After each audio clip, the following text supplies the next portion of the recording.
Dios les bendiga a todos en el lugar donde se encuentra. El Espíritu Santo esté trayéndole luz, sabiduría, gracia, entendimiento. El nombre del Rey de Reyes, Jesucristo, el Salvador del mundo, esté allí intercediendo para que esta palabra sea la que Él ha preparado para preparar sus corazones para lo que Él tiene en medio de esta generación. La Biblia dice que donde quiera que fuéramos deberíamos invocar, declarar el reino de los cielos se ha acercado.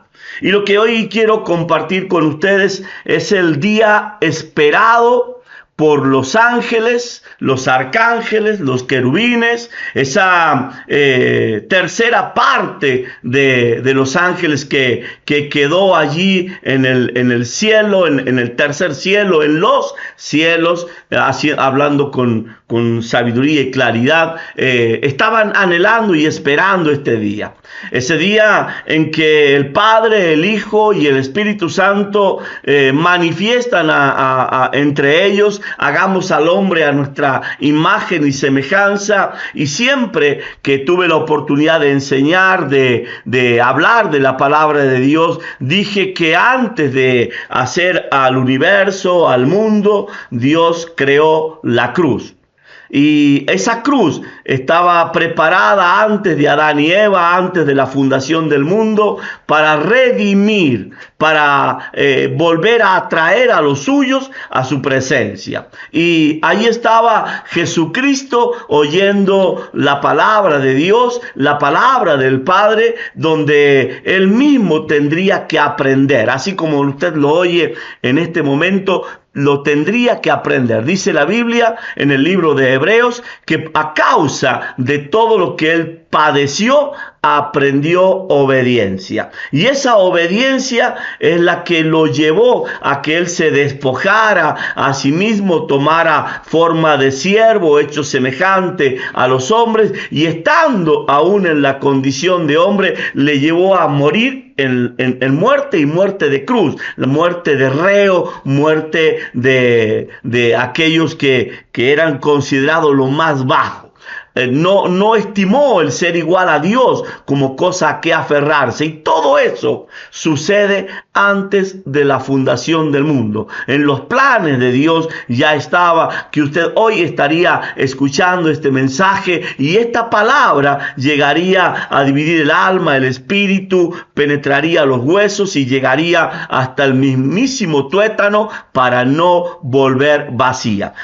Quiero basarme en esta oportunidad en el libro de San Lucas como libro principal. Lo voy a tomar, o como texto principal quiero tomar el libro de San Lucas capítulo 23. Y vamos a hablar de ese día, precisamente de ese día donde ellos, porque la Biblia dice en el versículo 1 del capítulo 23, levantándose entonces toda la multitud de ellos. Aquí quiero detenerme un instante, porque el libro de San Juan dice: a lo suyo vino, mas los suyos no le recibieron. Pero ahora ya no los habla como suyos, sino como ellos, de ellos. Ya no son de él. Estoy hablando de aquel pueblo que Dios había escogido, no por ser mejor que los otros pueblos, sino como dice el libro de Deuteronomio o el libro mismo de Éxodo, sino porque eras el más insignificante de todos los pueblos. Os ha querido y escogido Jehová para que la gloria de Él se manifieste. Y ahora sí, en medio de ese llamado está una tendencia de fariseos, otra de saduceos, y en medio de ellos hay escribas. Y dice la palabra: la multitud de ellos llevaron a Jesús ante Pilato. Pilato era gobernador de una provincia, y era quien tenía la potestad de juzgar y condenar a aquellos que en su sano juicio deberían o no ser condenados de acuerdo a las pruebas que trajeran delante de él. Él hacía no solamente como gobernador, sino también como juez. Y ahí está, nada más y nada menos que aquel de quien el libro de Génesis capítulo 3, en el versículo 15, dice que la serpiente heriría a la mujer en el calcañar, pero ella le aplastaría la cabeza. Había llegado el día en que la cabeza de Satanás sería aplastada, sería pisoteada. Y ahí estaba Jesucristo parado delante de Pilato. Y el versículo 2 dice, y comenzaron a acusarle diciendo, a este hemos hallado que pervierte a la nación. Pervertir significa trastornar. Pervertir significa sacar los principios y colocar otros principios. Luego hablaré de lo que significa ser amigo, porque amigo precisamente es el que pervierte, es el que hace que los principios que los padres inculcaron sobre un hijo, estos se desvirtúen, y muchas veces vale más la palabra de un amigo que la palabra de los padres. Por eso es que al final de la historia Jesús dice a sus discípulos, ya no los llamaré más siervos, los llamaré amigos, porque los amigos dan la vida por los amigos. Y yo sé que ustedes estarán a punto de dar su vida por mí como yo las he dado por ustedes. Todo esto se resume en 2 versículos que yo simplemente acabo de leerles, para que usted vaya abriendo su corazón, borrando todo aquello que por religión, tradición, costumbre le ha sido inculcado y llevado a creer lo que usted hoy está creyendo. Dice la palabra de Dios, quiero que usted me acompañe.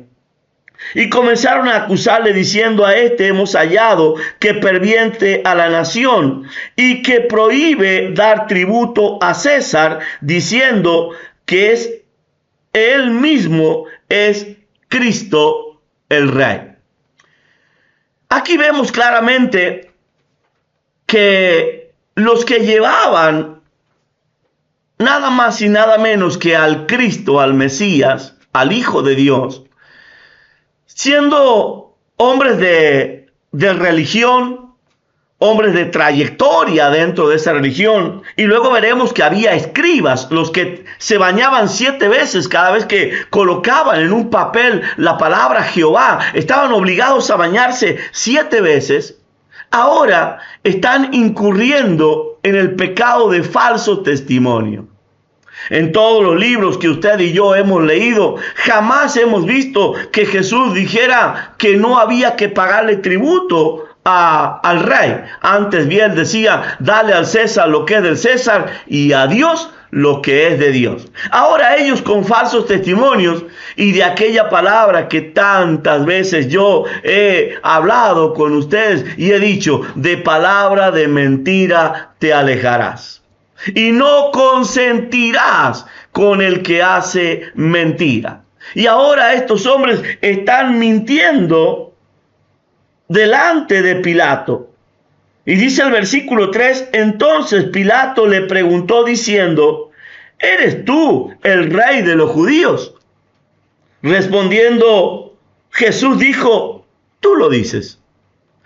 Las mismas palabras que una vez tomó para sí el apóstol Pablo. Ciertamente, si soy apóstol, para ustedes soy apóstol. Lo mismo que el pastor es pastor para sus ovejas, pero no para los demás. En otras palabras, si tú dices que es rey es porque has reconocido en mí la autoridad de que soy rey. Porque él vino a buscar y a salvar lo que era suyo. Ahora, Pilato dijo a los principales sacerdotes y a la gente, ningún delito he hallado en este hombre. Seguramente aquel Chuza, cuya esposa, este Chuza era intendente de Herodes, su esposa servía a Jesús con sus bienes. Seguramente Pilato, su esposa, su familia, Los suyos escucharon acerca de los testimonios y milagros que Jesús hacía, y temor había en él, aunque él no se proclamaba seguidor de Jesucristo. Ahora, dice, pero ellos porfiaban diciendo, alborota al pueblo, enseñando por toda Judea, comenzando desde Galilea hasta aquí. Seguramente usted ha oído muchas veces el día que Pilato se lavó las manos. La verdad es que, como lo dije hace un momento, seguramente Pilato ya había oído mucho acerca de Jesús.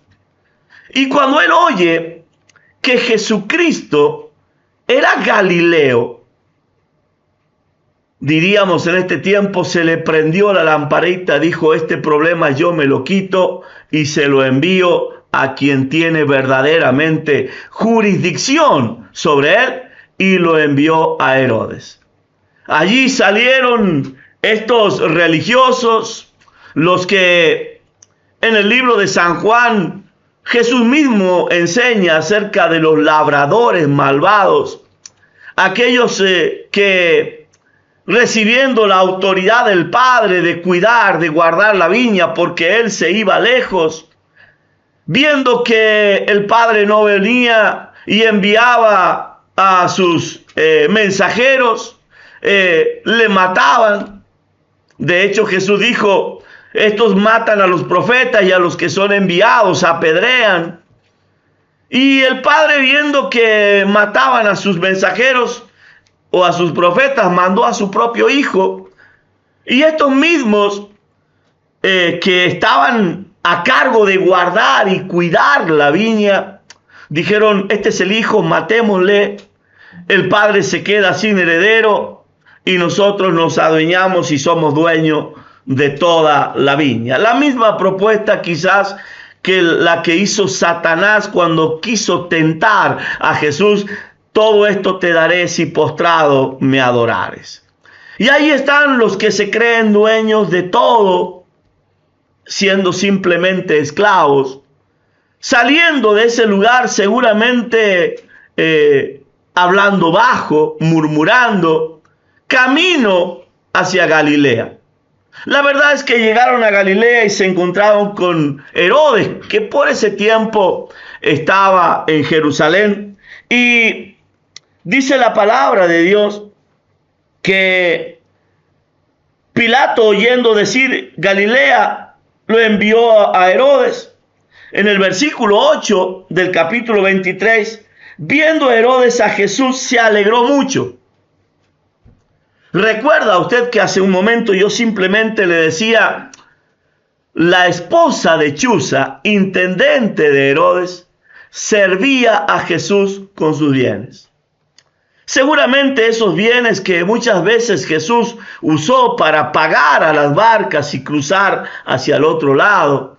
Esos bienes que Jesús usaba cuando tenía que estar varios días en el desierto y le decía a sus discípulos, vayan y compren para que esta gente coma. Y en una de esas oportunidades le dicen, son como 400 denarios. ¿De dónde sacaremos tanto pan para darle de comer a 5,000 hombres, sin contar a mujeres ni niños?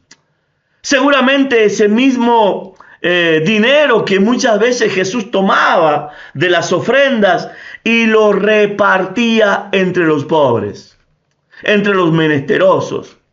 Este Herodes, cuando ve que traen a Jesús, en el versículo 8, dice la palabra de Dios, se alegra mucho, se pone contento. Y dice la palabra de Dios, porque deseaba verle, porque había oído muchas cosas acerca de él y esperaba verle hacer alguna señal. Tengo que decirle que este versículo 8 del capítulo 23 me apasiona. Me apasiona como evangelista, me apasiona como pastor, me apasiona como profeta, me apasiona como siervo de Dios. Porque aquí claramente se ve el por qué Jesús vino al mundo. Aquí claramente se ve el por qué Jesucristo está parado delante de Herodes.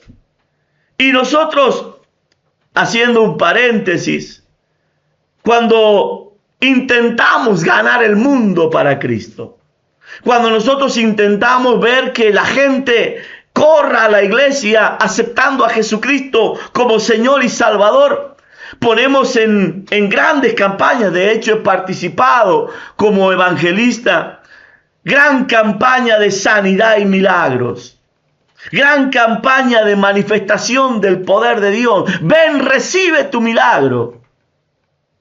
Qué fácil hubiera sido para el Hijo de Dios ese día hacer un milagro y no solamente convencer a Herodes, sino a todo el séquito que estaba con él. Pero dice la palabra de Dios que Jesucristo no abrió la boca. Y cuando yo leo este versículo, tengo que preguntarme y tengo que preguntarle a usted que está del otro lado, ¿a quién quieres convertir? ¿A quién quieres llamar a lo que Dios no llamó? Colocaba en uno de estos días en una de las redes sociales: usted no puede maldecir lo que Dios no maldice, ni puede bendecir lo que Dios no bendice. Al fin y al cabo, Él es el dueño absoluto de todas las cosas. Pero nunca debemos olvidarnos que el principio del Evangelio de Jesucristo vino a buscar y a salvar lo que se había perdido. Cuando nosotros entendemos esta palabra, entendemos por qué en aquella oportunidad en que Pablo iba a una ciudad, el Espíritu Santo le prohibió entrar en ella. Y es que Dios tiene acaso gente que va a salvar y gente que no va a salvar. Y es que la palabra de Dios dice que el evangelio del reino de los cielos es para aquellos que se arrepienten, se apartan, se convierten de sus malos caminos y empiezan a vivir conforme a lo que Dios demanda en su palabra hacer. Pero también dice la palabra de Dios que Jesucristo, el Hijo de Dios, el mejor profeta, el mejor evangelista, el mejor pastor, predicaba en parábolas, para que viendo no entiendan, para que oyendo oigan, pero no se salven. De hecho, él mismo decía: el que tiene oídos para oír, oiga lo que el Espíritu dice a las iglesias. Ahora, la asociación Padre, Hijo y Espíritu Santo, siempre Jesús declarando: no hago lo que yo quiero, sino la voluntad de mi Padre que me envió. La obediencia hasta el fin. Y ahí está Herodes, ahora decepcionado. No ha visto ninguno de los tantos milagros que Jesús había hecho desde el momento en que regresó del desierto. Le podía haber devuelto el dedo, en la oreja, le podía haber devuelto la vista a cualquiera de los que estaban allí. Sin embargo, no abrió la boca. Ahora, Herodes vuelve a enviarlo a Pilato. Aquel día, estos dos gobernadores que estaban peleados entre sí, se hicieron amigos. Y dice la palabra en el versículo 13: entonces Pilato, convocando a los principales sacerdotes, a los gobernantes y al pueblo. Ahí estaba el combo perfecto, estaba todo. Estaba la humanidad completa. Les dijo, me habéis presentado a este como un hombre que perturba al pueblo. Pero habiéndole interrogado yo delante de vosotros, no hallo en este hombre delito alguno de aquellos que le acusáis.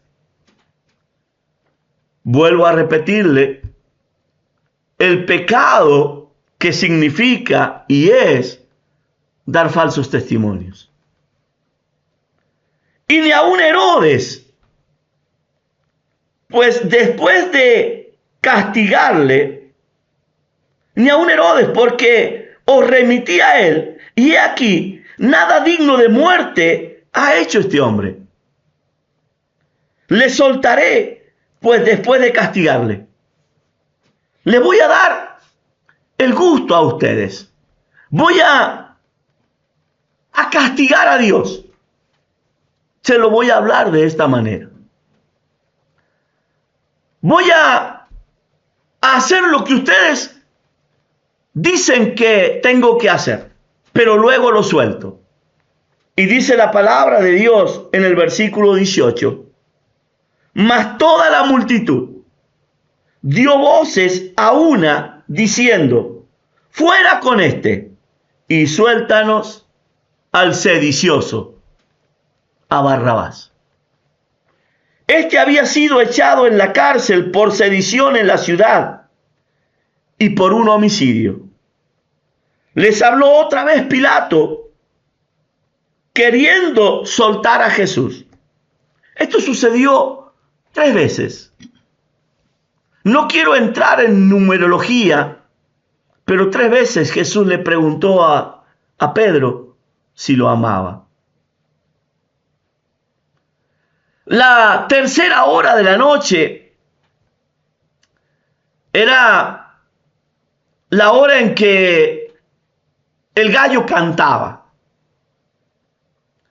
El canto del gallo no es lo que nosotros comúnmente conocemos aquí en el campo cuando cacarea el gallo y nos anuncia un nuevo día.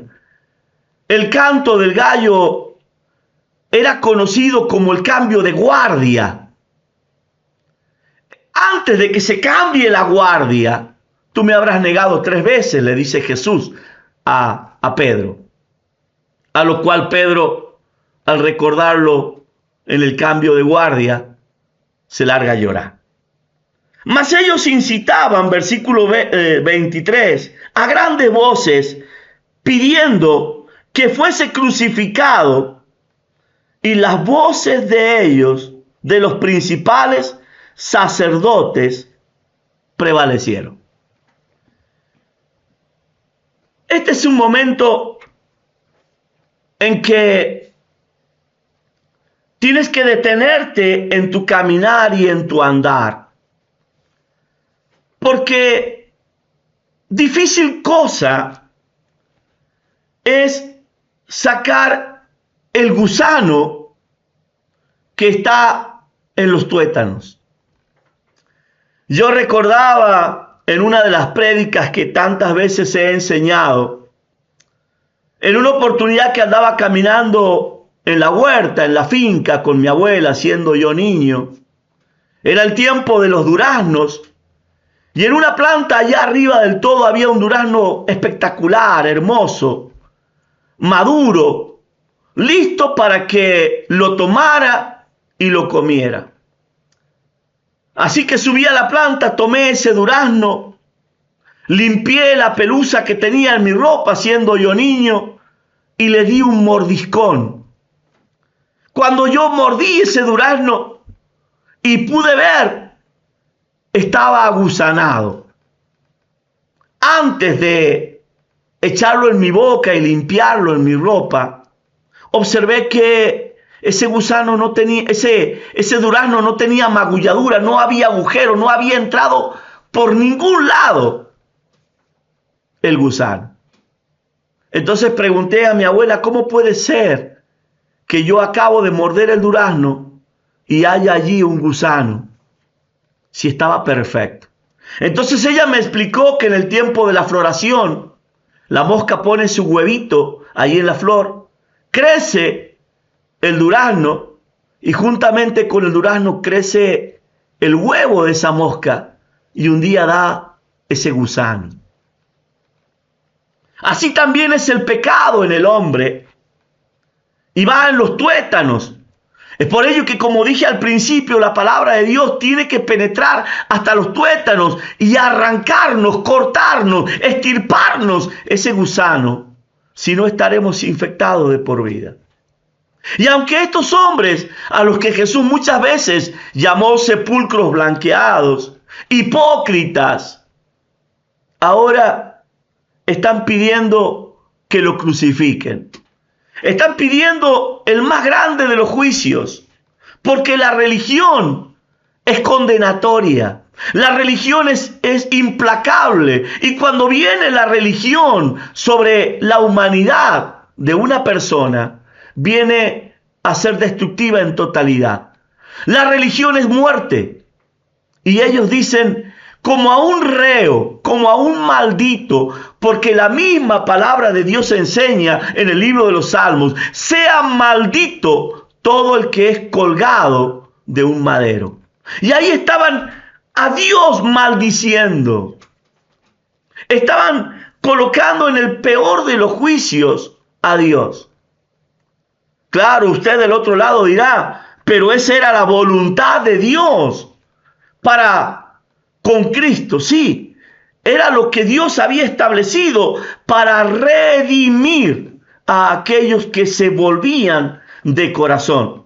Por eso es que la palabra de Dios dice, me buscarán y me hallarán los que me busquen con un corazón perfecto, humillado, contrito. No es para religiosos, no es para golpearse el pecho, no es para decir, sí, es verdad, yo he pecado. La Biblia no es para que nosotros nos condenemos reconociendo nuestro pecado. Es para que, habiendo reconocido nuestro pecado, actuemos en consecuencia y cambiemos de actitud. Y ahí estaba, nada más y nada menos que el Hijo de Dios, yendo al peor de los castigos que ningún ser humano vivió en toda la humanidad. Porque ninguno de los crucificados tuvo que pasar el flagelo que Jesús pasó en toda esa noche. Seguramente en esa noche estaba ese mismo soldado al que Simón Pedro le corta la oreja y Jesús, colocando sus manos sobre él, lo sana. Quizás fue uno de los que tuvo que contemplar en esa misma noche, pues fue uno de los que lo encarceló. Los azotes, los golpes, las burlas y hasta le acercó la corona de espinas. Dice el versículo 26, y llevándole, tomaron a un Simón de Cirene, que venía del campo. Me gusta porque la palabra de Dios se enseña con la palabra de Dios. Habrá dos en un molino, el uno es tomado y el otro es dejado. Habrá dos en una cama, el uno es tomado y el otro es dejado. Habrá dos en un campo, uno será tomado y el otro será dejado. Seguramente Simón no venía solo, pero tomaron a Simón. Y Simón tuvo el privilegio, la honra que cualquier ser humano hubiera deseado en este momento: ayudar al Cristo en la cruz. Muchas veces nos decimos, si yo hubiera estado ahí, esto no lo hubiera permitido. Simón simplemente toma la parte de atrás de la cruz y la carga. Y dice el versículo 27, y le seguía gran multitud del pueblo y de mujeres que lloraban y hacían lamentación por él. Seguramente estaba ahí María, estaba Magdalena, seguramente estaba Marta, seguramente estaba aquellas que Jesús tantas veces fue a sus casas. Seguramente iba la suegra de Pedro, a quien él la sanó de fiebre, y empezó a servirle. Y empezaron a llorar. Claro, veían sobre él las manchas de sangre. Su espalda para este momento ya era una podrida llaga. Toda la noche un azote daba en su cuerpo, rasgándole parte de la carne, hiriendo sus huesos. Y todo esto lo llevaba él sobre su cuerpo. Y sobre eso llevaba la cruz de toda la humanidad. Pero el versículo 28 dice algo que yo ruego que el Espíritu Santo hoy te traiga luz y entendimiento. Pero Jesús, vuelto hacia ellas, le dijo: hijas de Jerusalén, no lloréis por mí, llorad por vosotras mismas y por vuestros hijos. Hace un momento yo decía, Jesucristo no es un pastor, es el más grande de los pastores, que haya existido y existirá en el universo. No es un profeta, es el mejor de todos los profetas. Y él está diciéndole: llorad por vosotras mismas, llorad por vuestros hijos, porque he aquí, vendrán días en que dirán: bienaventuradas las estériles y los vientres que no concibieron y los pechos que no amamantaron. Entonces comenzarán a decir a los montes: caed sobre nosotros, y a los collados cubridnos. Claro, para aquellos que no entienden un poco acerca de la revelación o el libro de las revelaciones, Apocalipsis, él está hablando acerca de los últimos tiempos. Él está hablando acerca de ese día que no será el fin del mundo, pero es el principio de dolores. Está diciendo: estos que se adueñaron de la viña son implacables. Si con el Hijo de Dios hacen esto, ¿qué no harán con ustedes? ¿Qué no harán con ustedes aquellos que se creen que son superiores a ustedes? ¿Qué no harán con ustedes los que se creen que ellos son el pueblo santo de Dios y dejaron a Dios afuera? Versículo 30. Entonces comenzarán a decir a los montes: caed sobre nosotros, y a los collados cubridnos. Versículo 31. Porque si del árbol verde hacen estas cosas, en el seco, ¿qué no se hará? ¿Qué no harán los malvados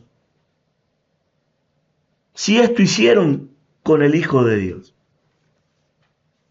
Si siendo yo el Salvador del mundo, me llevan a una cruz, intentarán matarme, ¿qué no harán con ustedes, simples mortales? Esta es una de las palabras donde él mismo nos recuerda y nos dice que en los posteros tiempos la maldad se multiplicará. Y a causa de la multiplicación de esa maldad, el amor de muchos se enfriará.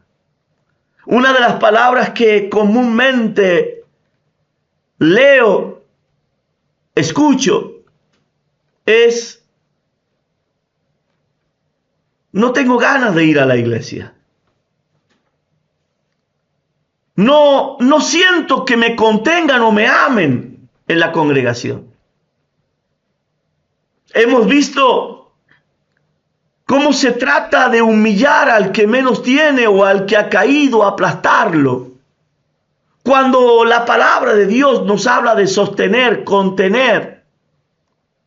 Basta solamente recordarnos la historia del buen samaritano para conocer los principios que debemos mantener.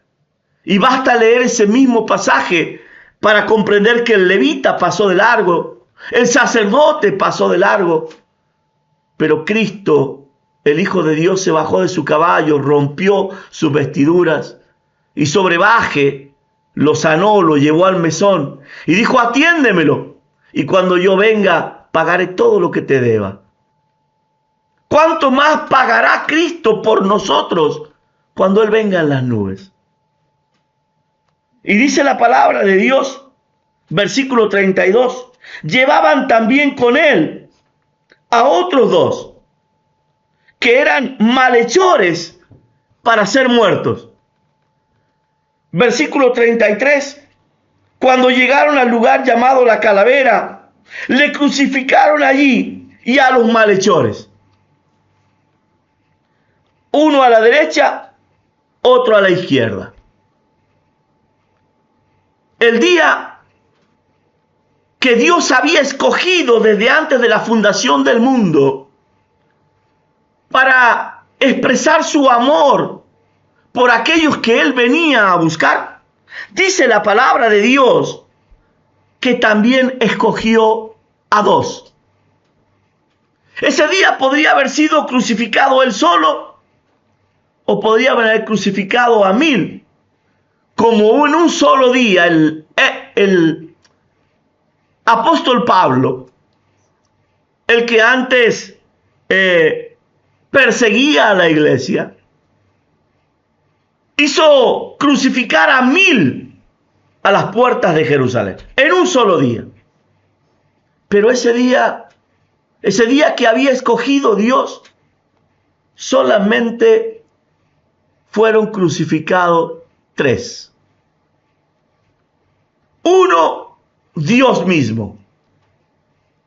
A la izquierda un malhechor y a la derecha otro malhechor. Y dice la palabra, y Jesús decía: Padre, perdónalos, porque no saben lo que hacen. Aquellas vestiduras que hacía apenas unas horas atrás Herodes había colocado sobre Jesús para burlarse, para menospreciarlo, ahora echaban suertes y se las repartían. Me pregunto, ¿dónde quedó el manto que Jesús usaba?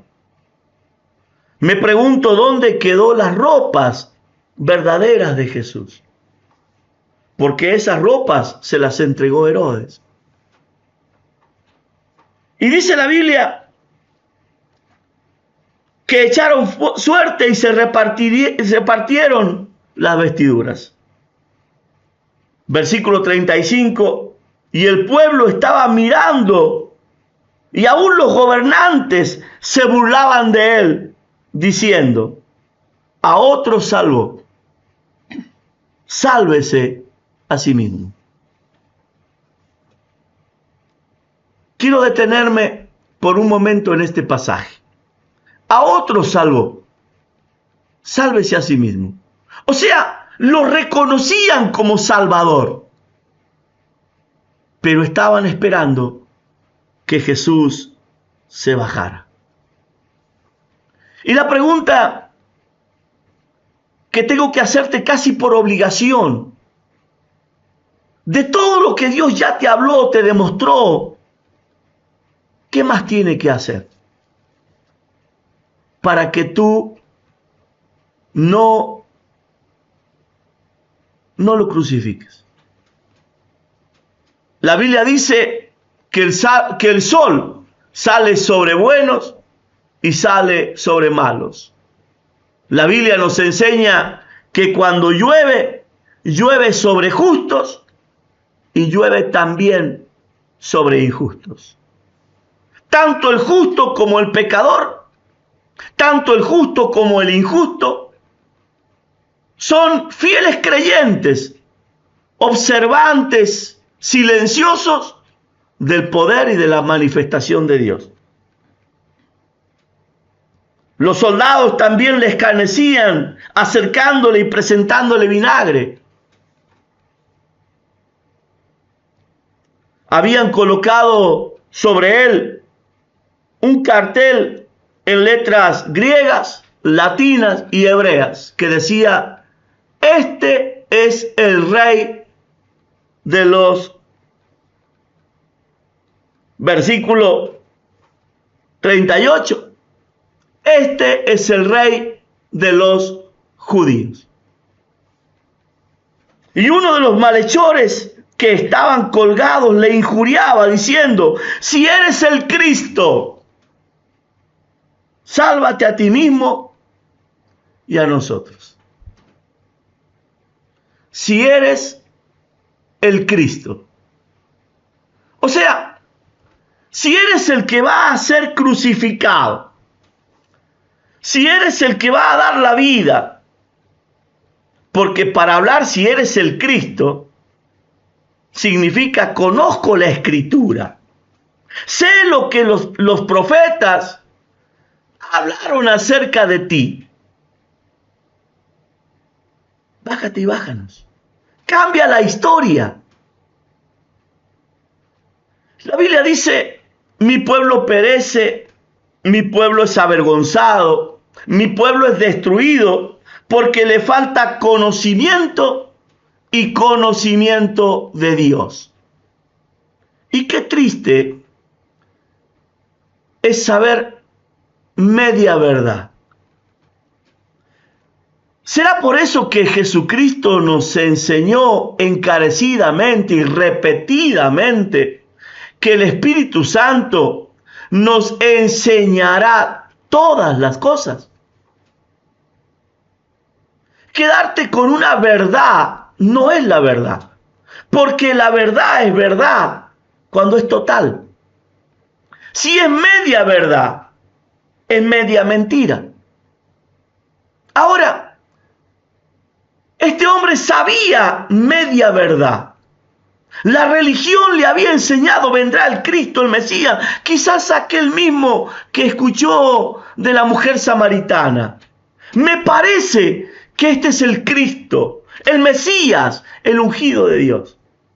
Pero no sabía que moriría y resucitaría al tercer día. De hecho, aún muchos de sus discípulos, cuando Jesús le decía que él iba a morir, le decían: en ninguna manera te acontezca esto.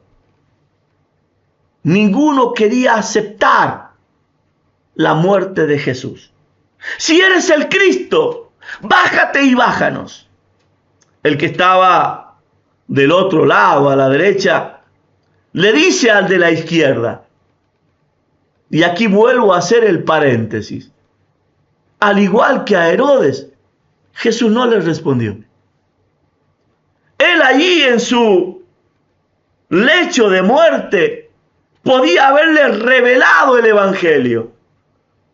No me puedo bajar porque está escrito, es orden de mi Padre, que tengo que padecer hasta la muerte y al tercer día resucitar, y convencerlo al de la izquierda. Pero no abrió la boca. El de la derecha le dice: ¿no tienes temor de Dios, que aún estando en tu justa condenación, porque a la verdad nosotros estamos siendo condenados por nuestros hechos? mas este ningún mal ha hecho. Y le repite ahora a Jesús: acuérdate de mí cuando vengas en tu reino. Tanto el de la izquierda como el de la derecha conocían la palabra, sabían lo que tenía que acontecer.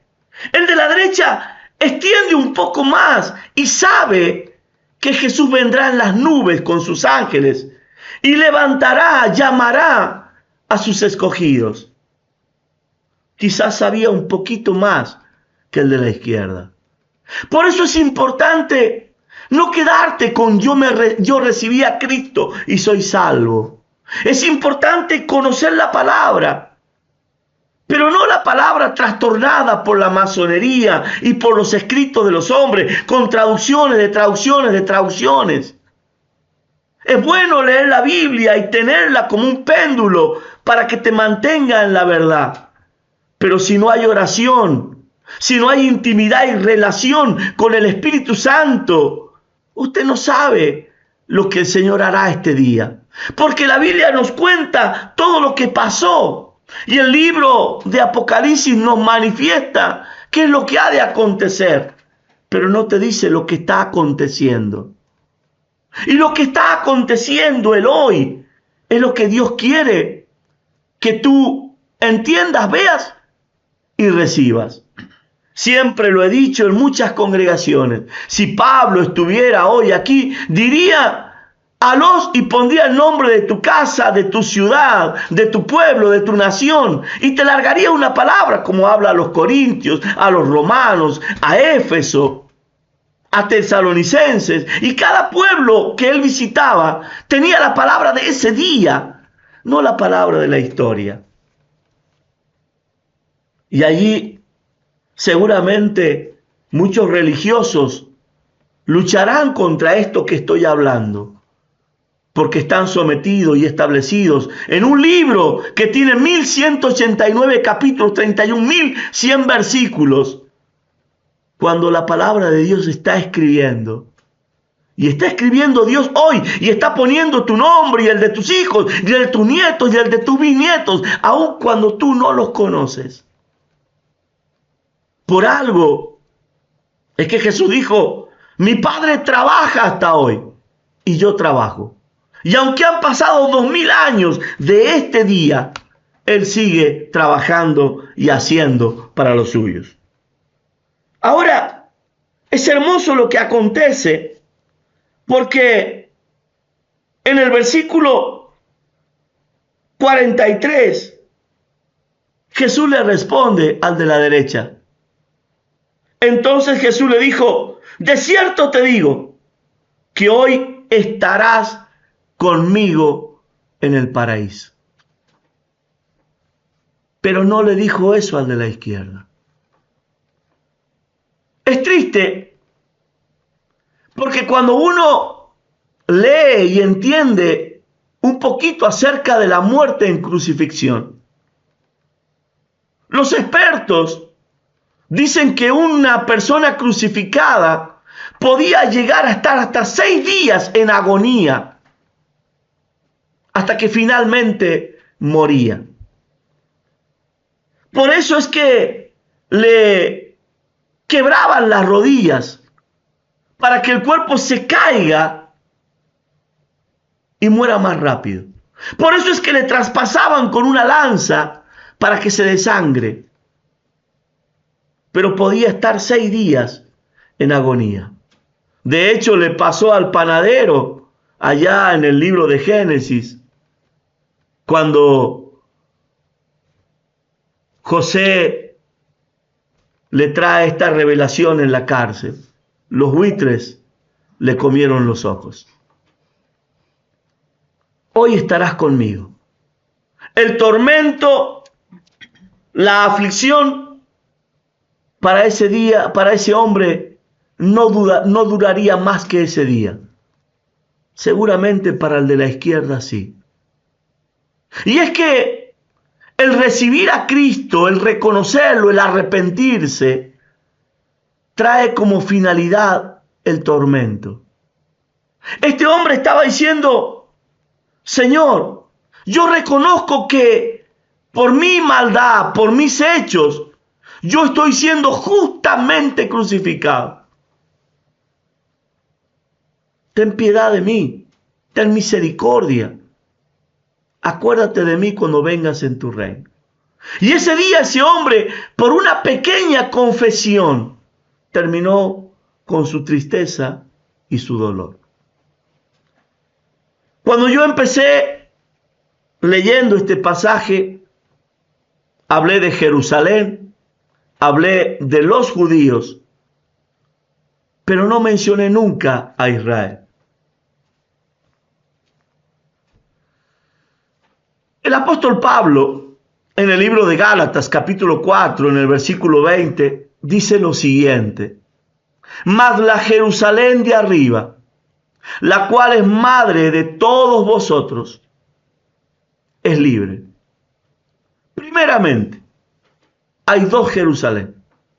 Está la Jerusalén de abajo, está la Jerusalén por la cual Satanás y sus seguidores peleará. Está la Jerusalén en que luchará por el colocar la casa de David, la casa supuestamente de Dios. Y está la Jerusalén, la que no es esclava, la que verdaderamente es libre, y es la de arriba. Pero esa palabra que Pablo da no es para los judíos. Es para los que creen, los que han recibido, los que confiesan con su boca y creen en su corazón que Jesucristo es el Señor. Allí no entra judío. Allí entra Israel. Y es que Israel significa vencedor. Has luchado con Dios y con los hombres y has vencido. Por lo cual no se dirá nunca más tu nombre Jacob, sino Israel. Entonces Israel es aquel que cree y vence. De hecho, la misma palabra dice que los que están en Cristo son mucho más que vencedores. Y a este hombre Jesús le dice: estás en la cruz, estás padeciendo, pero acabas de vencer.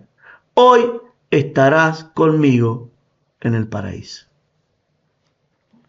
La palabra de Dios sigue y dice: cuando era la hora sexta, más o menos, depende el horario en que sale el sol, las 3 de la tarde.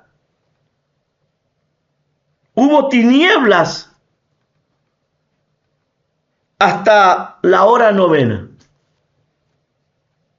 Perdónenme, desde las 11 hasta las 3 de la tarde. Hasta la hora novena. Entonces, el sol se oscureció y el velo del templo se rasgó por la mitad. Que el velo del templo se rompa por la mitad, entre los muchos significados que tiene, es Dios destruyó la religión. ¿Qué dice la religión? Está el atrio, está el lugar santo y está el lugar santísimo. En el atrio entraba el pueblo, al lugar santo los que habían traído sus ofrendas, sus pactos, los que habían sido purificados, los que tenían derecho a ver cómo el sacerdote entraba en el lugar santísimo. Recuérdala usted la purificación del templo.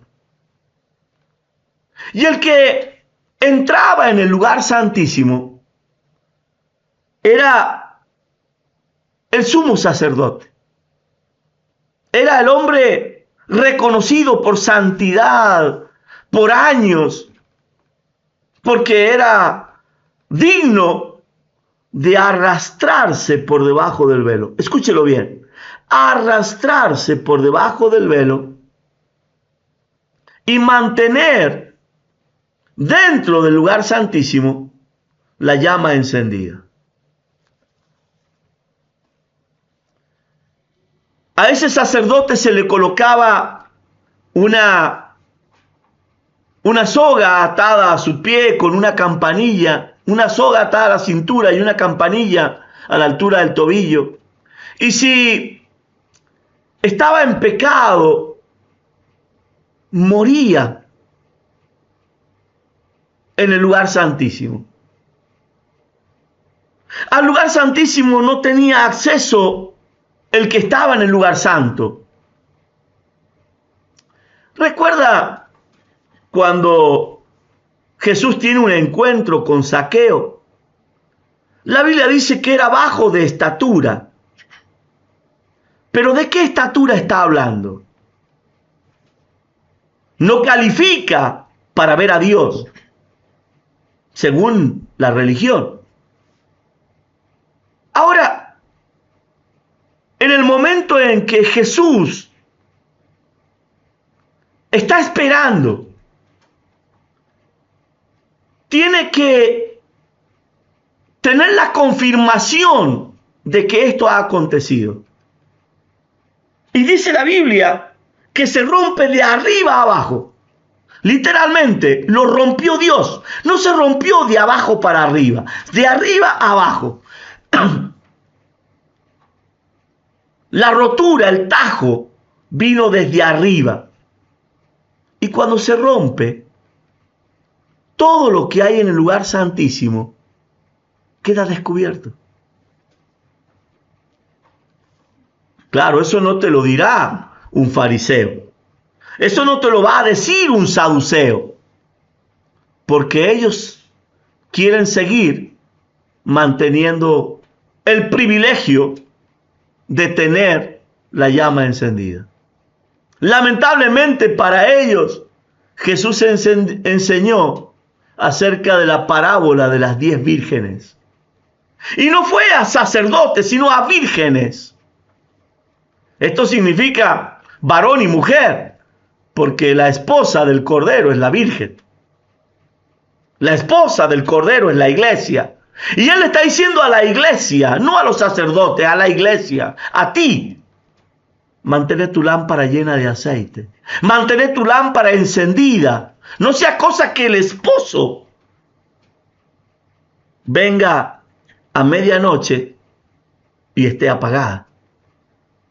Ahora, ya no es un privilegio del pastor mantener la llama encendida, es tuya. Varón, mujer, niño.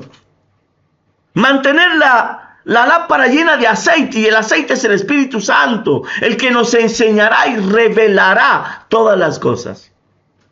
Y Jesús está esperando ese momento porque Él mismo lo declaró. Yo rogaré al Padre que envíe al Espíritu Santo.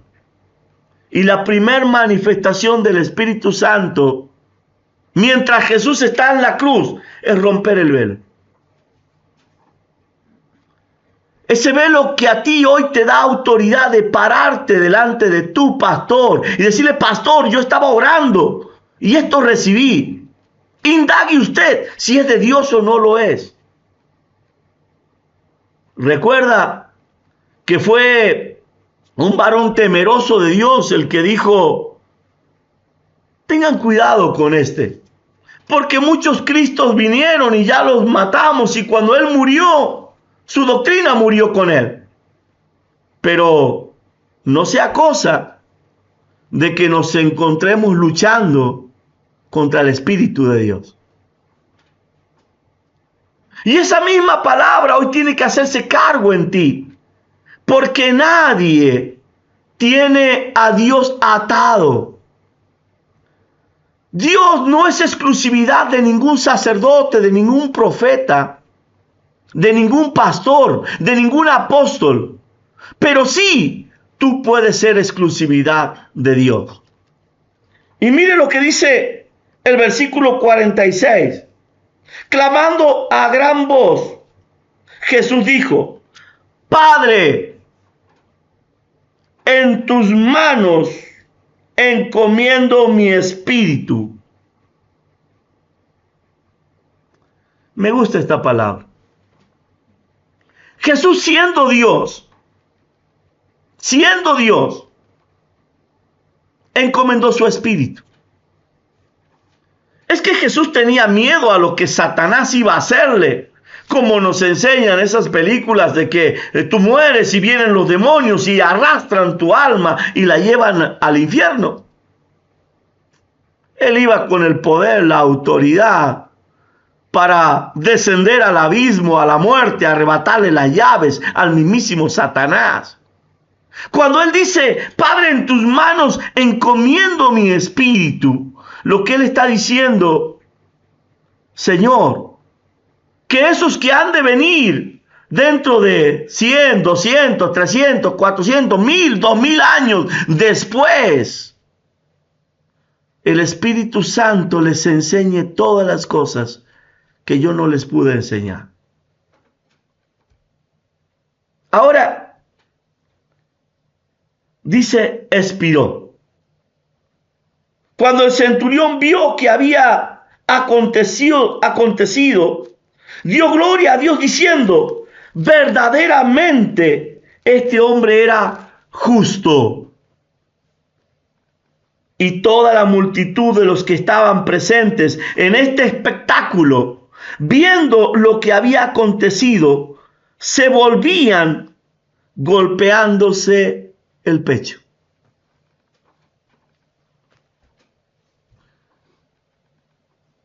¿Qué sentido tiene? Religión. Asistir a la congregación, escuchar la palabra de Dios, bajar la cabeza, repetirlo una y otra vez, tiene razón. A Dios no le importa que tú le digas que Él tiene razón, si Él sabe que la tiene. Antes de que la palabra salga de tu boca, Él ya entendió los intentos de tus pensamientos. Lo que Dios está esperando es que tú le reconozcas, te vuelvas de tus malos caminos. No solo que le pidas perdón, sino que ahora te levantes como un hijo de Dios y empieces a vencer. Porque eso fue lo que hizo Jacob el día que peleó con el ángel. Despídeme. No te voy a despedir. No te voy a soltar hasta que tú me bendigas. Pero ya amanece otro día. Las tinieblas habían cubierto la tierra. Y podemos dar muchas enseñanzas acerca de ello. Pero Jesús estaba diciendo: yo voy a traerles un nuevo día. Esta tiniebla hoy termina porque yo desciendo, arrebato las llaves de la muerte, arrebato las llaves del infierno, avergüenzo a los principados y a las potestades públicamente, exhibiéndolos en la cruz.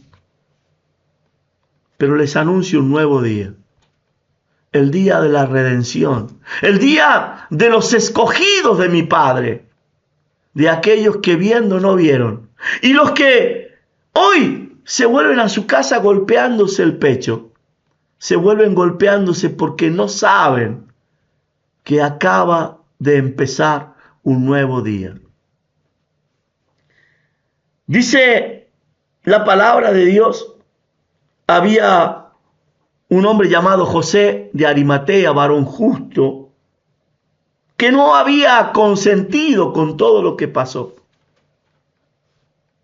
Este hombre, viendo que Jesús ya había muerto, había entregado su espíritu, pide que le entreguen el cuerpo. Un cuerpo que ahora no tiene vida, un cuerpo que ha sido flagelado, destruido. Empieza a sacarle los clavos, a desatarlo. Lo coloca en la tumba que había preparado para él y su casa.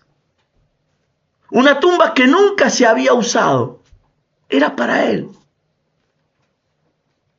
Como la tumba de aquel hijo de la viuda de Naín que se quedó esperando porque el muerto nunca llegó.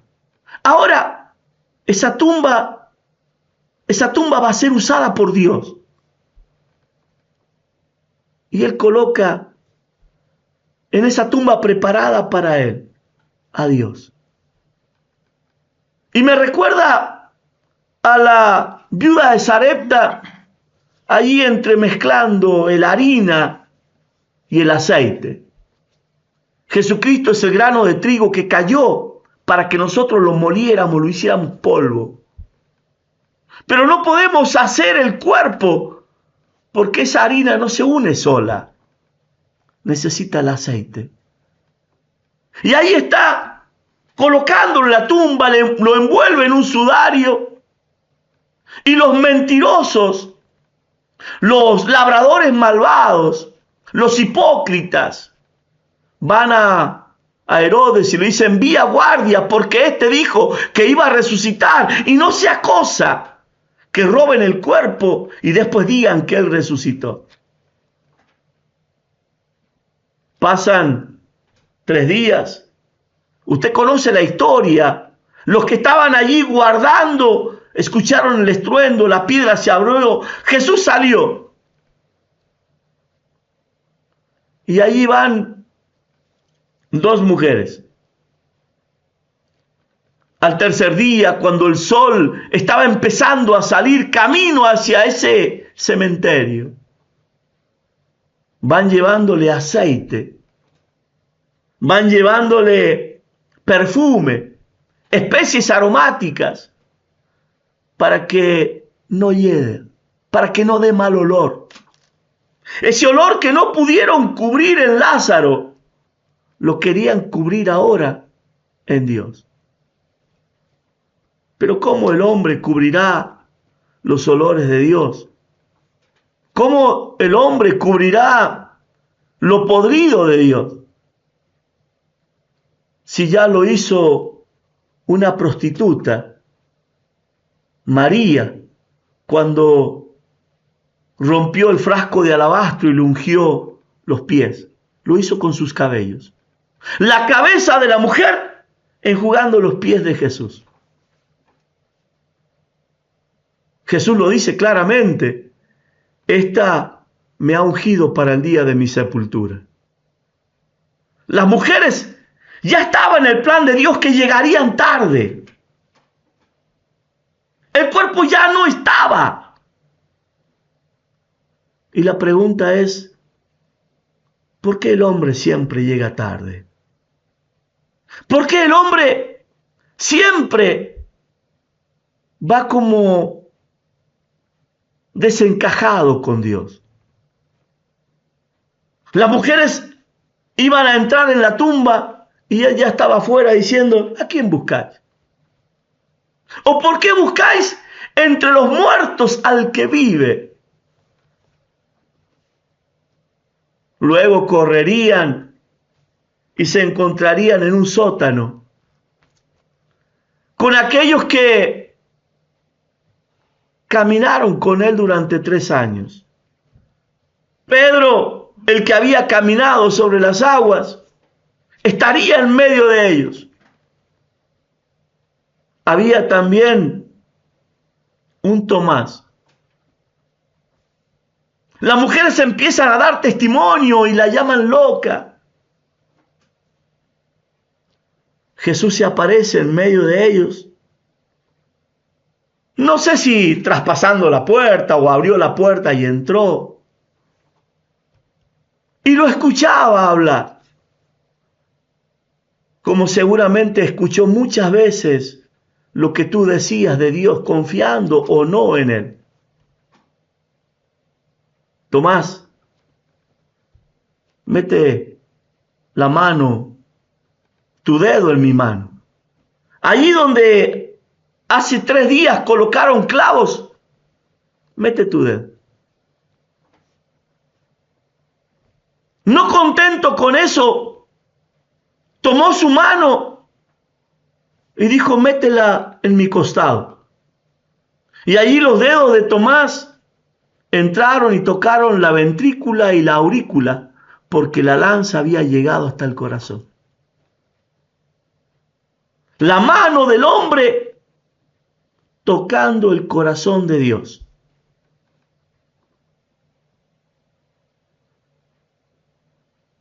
¿Qué tiene que hacer Dios para que tú hoy le creas? Seguramente, y de hecho muchas veces lo escuché aún de muchos predicadores, no le entregues tu corazón a nadie.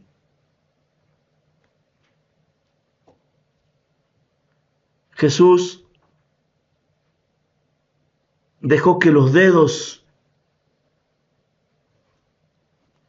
de un hombre entraran en su corazón. Y luego dijo, denme de comer. Y luego dijo, denme de beber, porque los espíritus no beben, pero yo no soy un espíritu. Estaba mostrando claramente que él había resucitado.